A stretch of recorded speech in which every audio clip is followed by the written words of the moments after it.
to Ask the Patient Advocate podcast, where we will discuss all things related to navigating your health. I am Dr. Elena Borrelli, and I'm so excited to talk about such an important topic of private patient advocacy. Managing your health and navigating the healthcare system is challenging, but it's a lot better when we go through it together.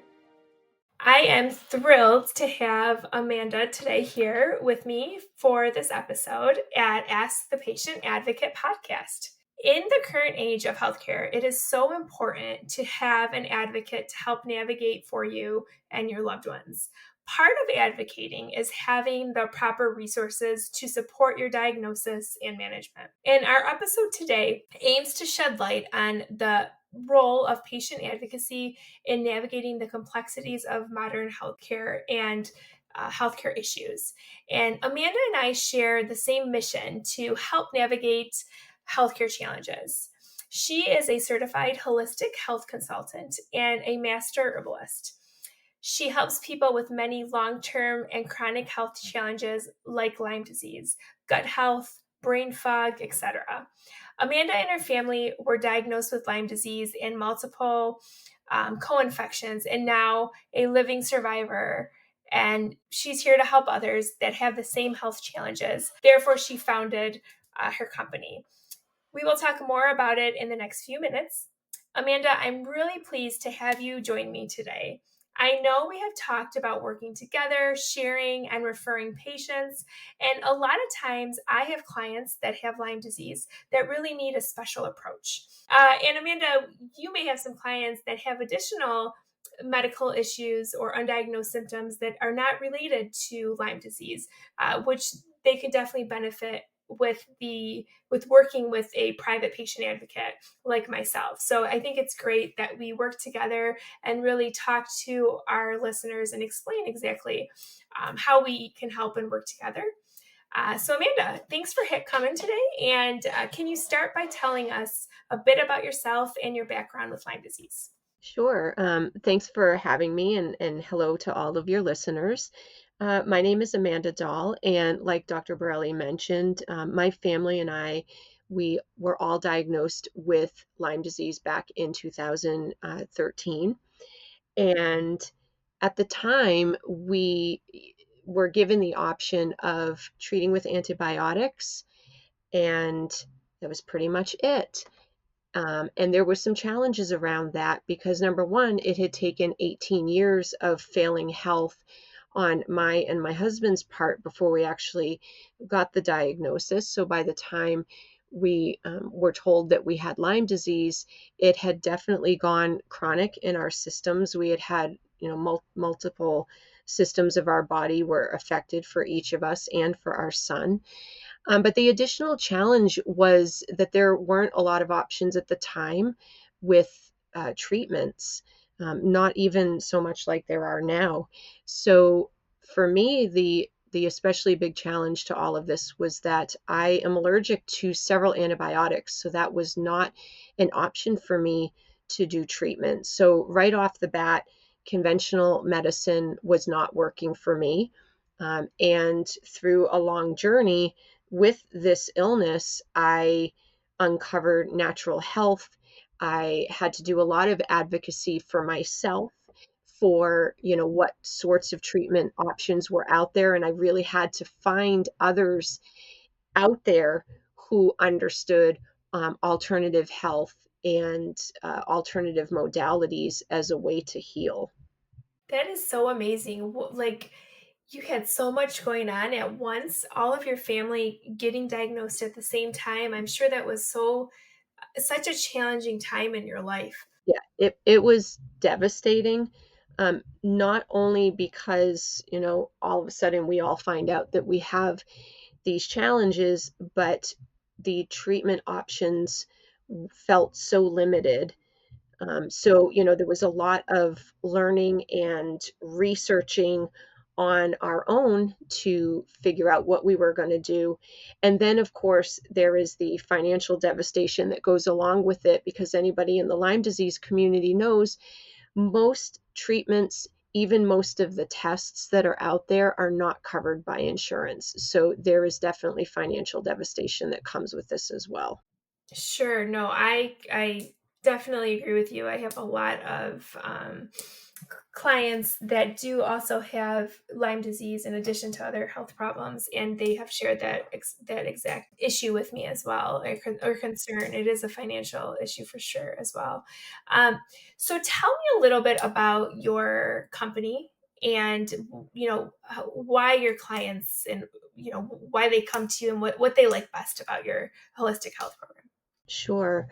I think that the feedback overwhelmingly through the years of why people like to work with me is because I understand how overwhelming Lyme disease can be. There are so many different facets to it because it's not just the Lyme infection. Very often there are co-infections that come along with it, like Babesia, Bartonella, Rickettsia.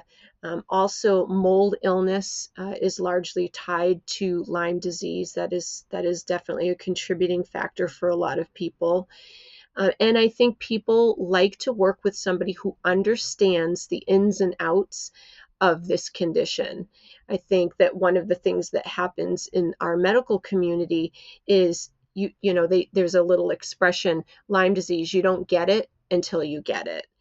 And for a lot of the medical professionals out there, if they fortunately haven't had to experience Lyme firsthand, they don't necessarily understand, what a Herxheimer reaction is, which is a sort of die-off reaction. They don't understand necessarily the importance of having a good detoxification protocol supporting the body before even starting treatment, right? These are just some of the ins and outs that I learned, trial by fire, really, throughout my own journey with this.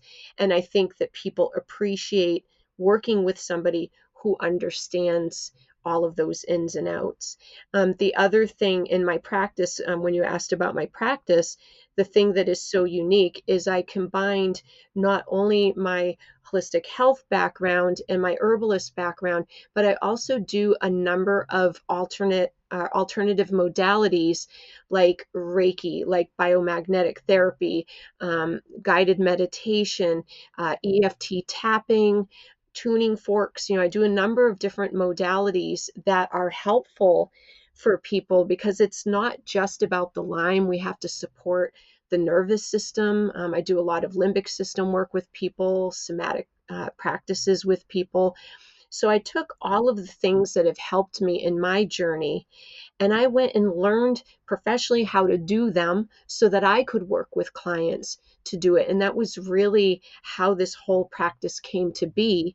Another Lyme doctor out there recognized that I was doing this and saw that these things were helping me so much. And she started referring her patients to me. So that was really how this whole practice came to be. And that was back in 2014, 2015. So I've been doing this for about 10 years now. That is amazing. Truly amazing. I mean, the fact that you went through it yourself, what better person to help another person struggling with the exact same diagnosis? So let's go back a little bit. And can you share, like, what happened once you were diagnosed with Lyme disease? Clearly there wasn't an Amanda around to help you like you help others. Right. So I'm sure that was, there was a lot of emotions attached to that once you were diagnosed, like what now? What were your next steps, or what were you thinking at that time? Well, I think I went through something that I feel a lot of people with any kind of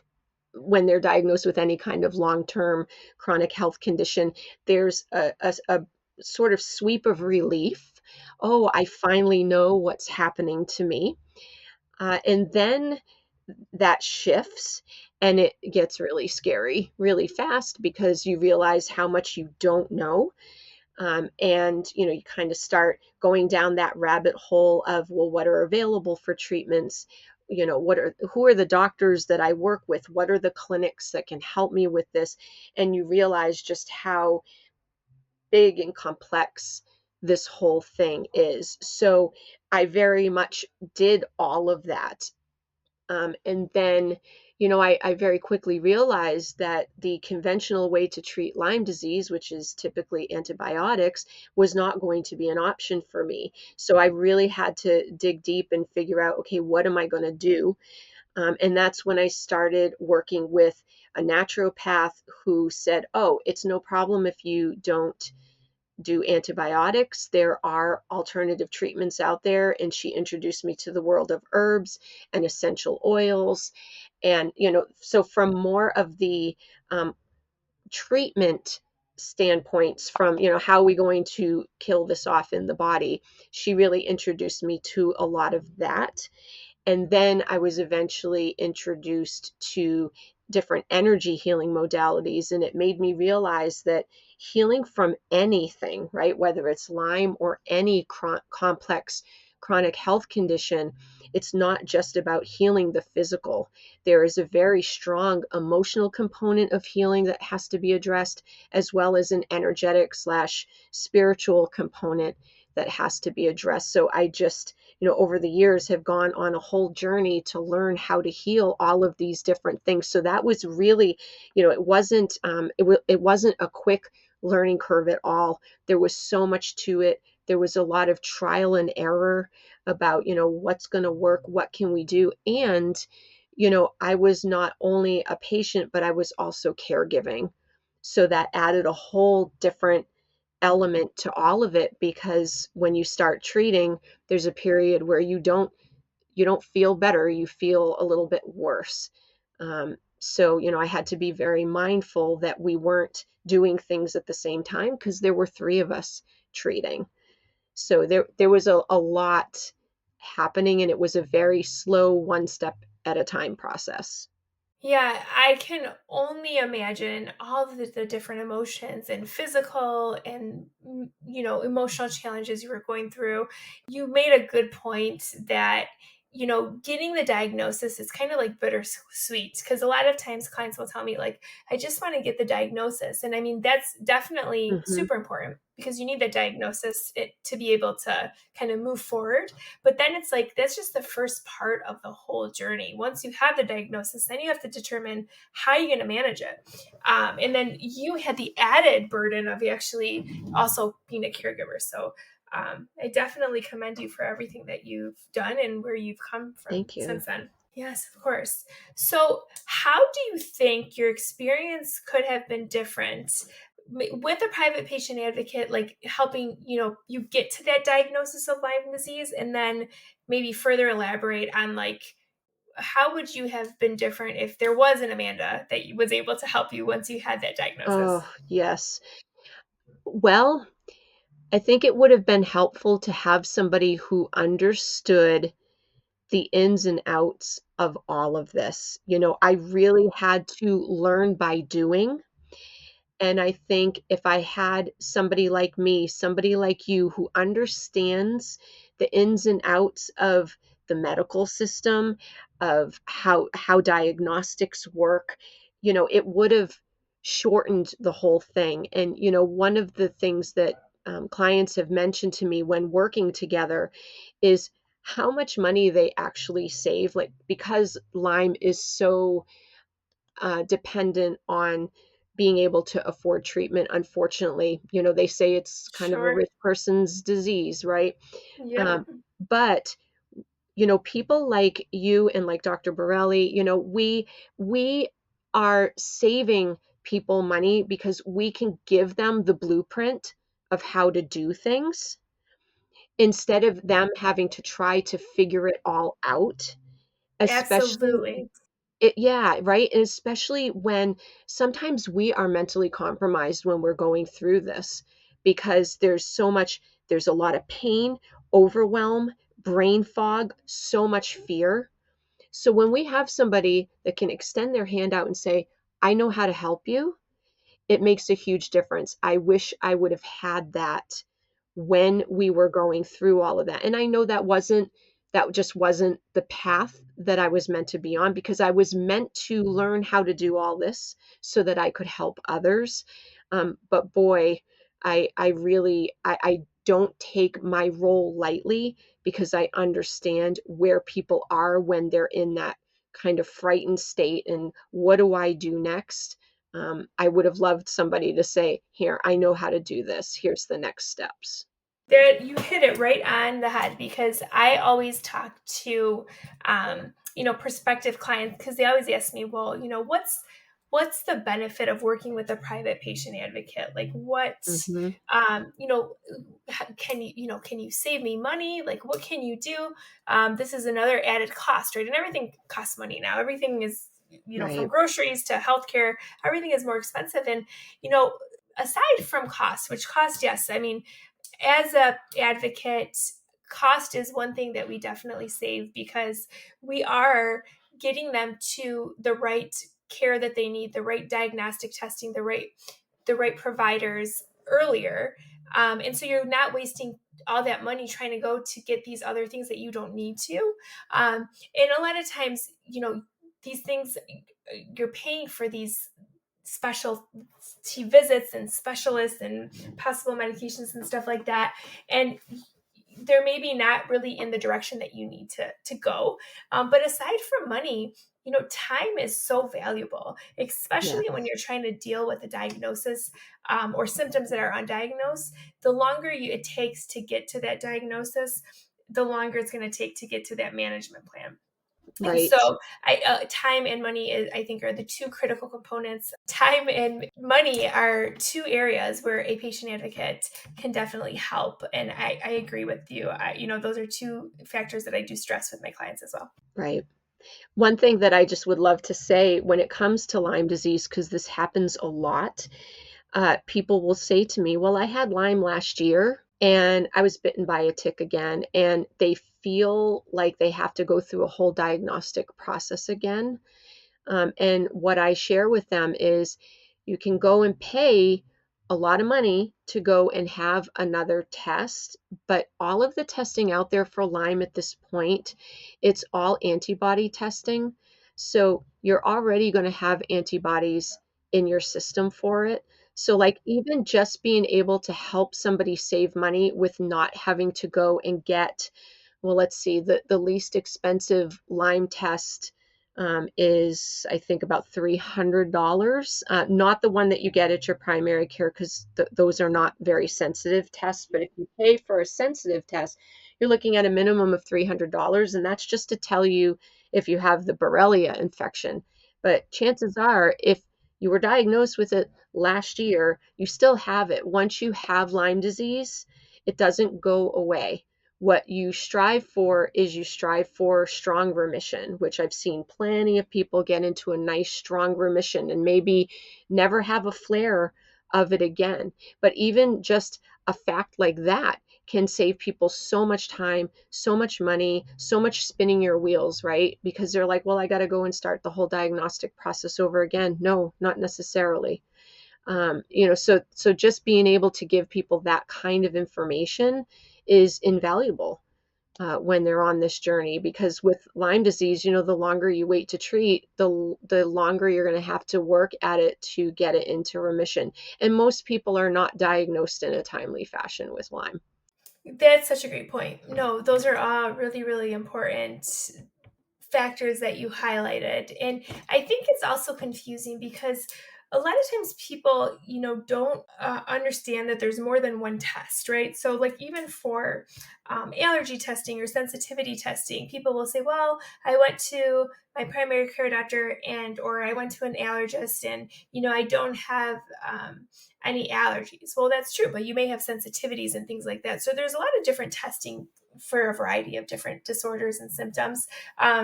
There's not just one out there. So I think, that education is very important. Healthcare is confusing, and there's so many different tests. That's really important to be educated, and continually be educated, because there's always new tests and treatments out there. Right, for sure. And I always tell everyone, always ask the questions. You should never be hesitant to ask a question in healthcare if you have one. For sure. Yeah. Yeah, no, I always stress that. So let's go to another question that I have. What is your favorite aspect about your job? Oh, just seeing people heal. watching those light bulbs go off when they realize, like, oh, wow, the things that we're doing are working. Because it's not That's just a amazing. matter of swallowing a pill.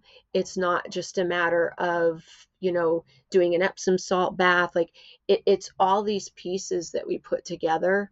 And when they really see, like one of my favorite things is to get a text or an email from a client saying, guess what? I was able to go to that concert this weekend, or I was able to play with my grandchild, right? Like things like that, where they realize that they're getting back pieces of their life that they thought were going to be gone forever, right? Or when they don't have brain fog anymore, and they're like, I was able to read a book or watch a movie. Those things they're huge. They're huge milestones when people are healing, and those are some of my favorite moments, is seeing people getting their lives back. And one of the things that people say to me, I just want to go back to the person that I was before I was sick. And my answer to that is always, how about if we get you better than that? How about if Oh, we that's get you so to amazing. look at life in a whole new way because you just went through something that was devastating? Let's embrace it. Let's embrace it and go even higher. Let's aim even higher. Let's take the things you didn't like about your life before and make them better, right? So I'm not just working with, a protocol. We're doing a lot of mindset work. We're doing a lot of energy work. A lot of times I'm also bringing people back to their faith. A lot of times people are having a crisis of faith during all of this, and we talk about that. If people want to go there, we can talk about that, to bring them back to their faith, to bring them back to their belief system, give them something that's, it may be more comfortable than they had before. Sometimes people have been hurt through the church. It's like, well, we don't have to involve the church with our faith, with our spirituality. So there's just so many different aspects that we're looking at, and those are the things that I love. I love to see people embracing their life again, healing, and just reaching an even higher level than they even thought possible. No, that is so important. And I love how you commented on that, because I do think that faith for so many is such a critical role in this whole process. Um, Hmm. Sometimes people think like you have to pick one or the other. Do you pick medicine or do you pick faith? And that's definitely not the answer. I experienced that firsthand, Hmm. with my son when he was critically ill. And it's hard sometimes because you think medicine is so black and white, but it's not. And so I think faith is so important, and the two are both really key factors in it. So I think that's very important to combine those two together. And it's definitely a multifactorial approach. Oh yeah, it's not one or the other for sure. You Exactly. can blend it, and faith is one of the things that encapsulates faith for me, is the things that science hasn't caught up to. Exactly. I 100% agree. I really do. And that was a really hard concept for me to like make myself understand. When I was going through it personally many years ago with Hmm. my son, with all my training and education in science, I was like, it was hard for me to rely on my faith because like I already know what the test shows. I can read these tests. So what is my faith going to do any different? And it took me a long time to learn that. But now, I have a much better outlook on things. Yeah, for sure. So this is kind of probably a difficult question to answer, but can you tell us a little bit, or maybe some kind of points of how you customize your approach to meet the unique needs of each individual client? So what I do is when I'm going to be working with a client, I always do a half an hour call with them, like just to, like the discovery call, I think a lot of people call it. But I like to hear their story. I want to know what's been going on, what's brought them to me, what are they hoping to learn or gain by working together. And then if they decide they want to, start working with me, then what we do in that first session, I usually ask if we could wave a magic wand, what are 3 things that you would change? Now, you can't say, I would not have Lyme disease or whatever, right? Because of course that's the ultimate. That's of course we're working toward that. But like what are symptoms? What are symptoms that you have that are really just a bummer and you would love to have them be gone? And I write those down because those are going to become our touch points in the beginning. The things that we talk about, we're going to gear them toward supporting that goal in some way. Or some people don't like the word goal, but supporting, that outcome. So then I use the tools that I have, between the physical, the emotional, the spiritual slash energetic. I'm putting tools together and I'm presenting things. How does this feel? Would you be interested in trying this? Right. And we start putting a little plan together to see. Like this morning, I worked with somebody, it was our first session. And, we put a whole plan together around being able to find time throughout the day to take a breath, you know, because what happens, many people who have some kind of chronic health condition or, they're typically they're high achievers, right? They tend to get hit with this stuff. So it doesn't always turn off, right? When somebody owns a business, a lot of times they're trying to balance parenthood, they're trying to balance their business, they're trying to balance whatever the health condition is that they're working Sure. through. So maybe we're making a plan to say, okay, how can we fit all of these pieces together?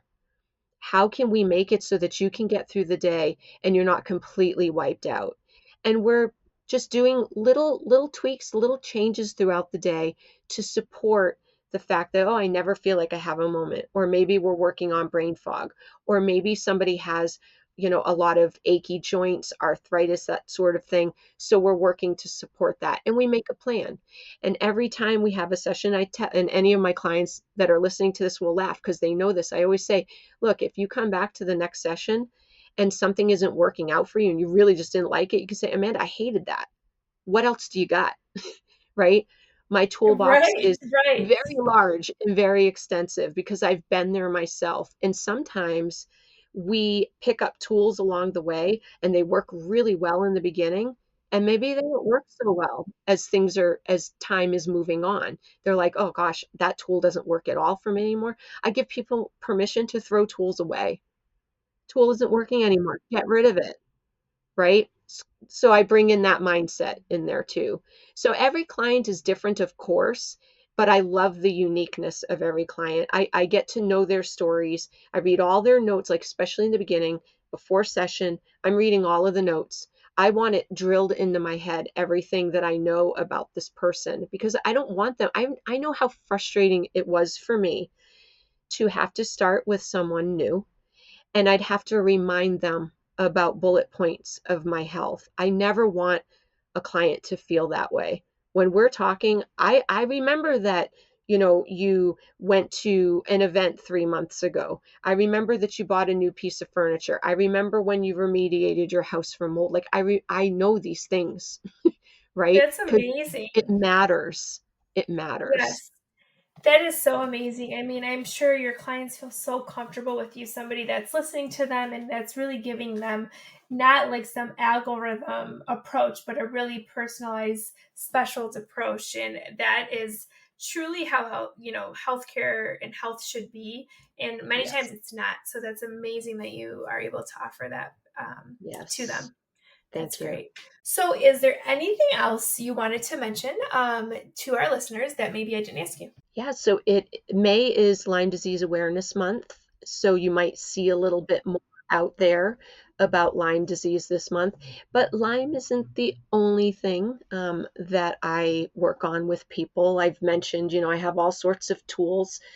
Sometimes people want to work on, connecting more with their faith, or maybe people have a different health condition that they're working on. I find that regardless of what you are working through with your health, the tools that I have will work for people. I would use the same customized one-on-one approach with people no matter what condition they have. I just tend to have a lot of people gravitate toward me in the Lyme community because they know that I get it. I've been in remission since 2016, and my family as well.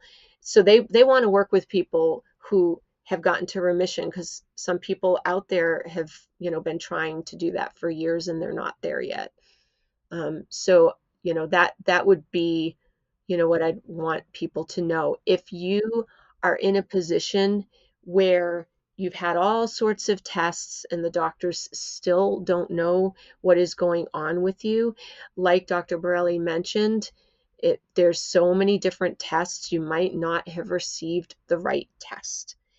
And one thing that I want to add about Lyme disease is that Lyme disease, you can be clinically diagnosed with symptoms. You do not actually have to have a positive test on paper from a lab in order to be diagnosed with Lyme disease. And I encourage people, if you suspect that you have Lyme disease, please get away from your primary care physician, because most of them, they are not Lyme literate. You really want to work with a Lyme literate medical doctor or a Lyme literate naturopathic doctor. And you can find a list of for those doctors on iLads. It's IL as in Larry, A apple, D as in David, S as in Sam, iLads.org. And there's a physician search where you can find Lyme literate doctors. It is, in my opinion, vitally important for you to work with a Lyme literate practitioner in order to get the care that you need, because medical gaslighting is a very real thing. We were horrifically gaslit. Like I mentioned at the top of the podcast, it took 18 years for us to get diagnosed. We had asked for Lyme testing several times and we were gaslit. Oh, that's Oh not my common. dear. I lived in New England and they were telling me it wasn't common. Oh wow. That's it's so sad to hear those stories, but you're right, absolutely. I have so many clients that come to me and they have a history of being gaslit, and it's unfortunate. It really is. But it's amazing that you're able to now help people based on what you've learned and the journey that you've went through. So that's wonderful. Um, Amanda, what's the best way for our listeners to contact you? Through email, website, what's the best phone Sure. number? So any of those avenues really, but my website is dahlholistichealth.com, and my last name is spelled Dahl, like the author. So dahlholistichealth.com. There's a contact me page on there. If you prefer just to go straight for email, it is Amanda@dahlholistichealth.com, or you can send me a message on Instagram, and my handle is Dahl Holistic Health. Any of those ways work for me. I'll communicate however works for people to communicate. Awesome. Thank you again, Amanda, for joining me today. Thank you to our listeners. And please reach out to Amanda or myself for any questions, and enjoy the rest of your day.